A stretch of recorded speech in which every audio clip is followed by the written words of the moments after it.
Mark chapter 3. Let me tell you, action episode. This book is not uh, for those not paying attention.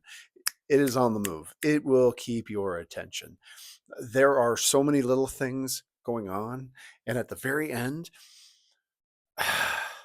for me, it's the ending. It's kind of this accusation about where Jesus' mother is here and his brothers, and like my pre-Vatican II, my Vatican I Catholic mother never thought of Jesus as having brothers. It was heresy to consider otherwise, even though here, she argue it's cousins or some interpretation.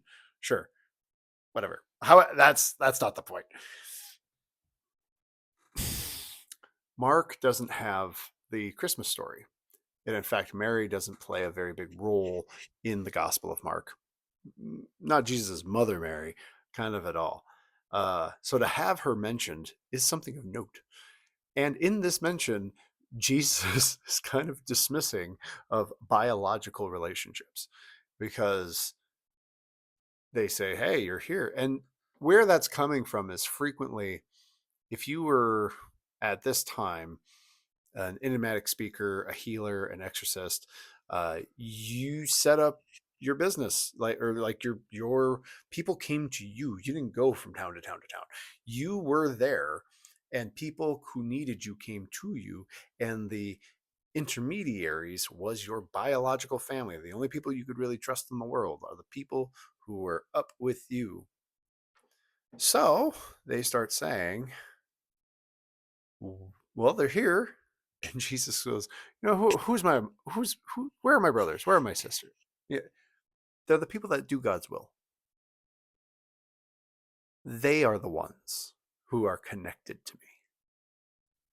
I don't know, internally, there's a feeling of dismissal or being really negative towards his biological family. At least that's like kind of when I do a plain reading, what it feels like inside me that Jesus really isn't value.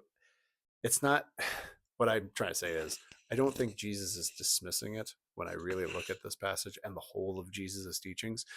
Jesus is always highlights the priority being the mission of God.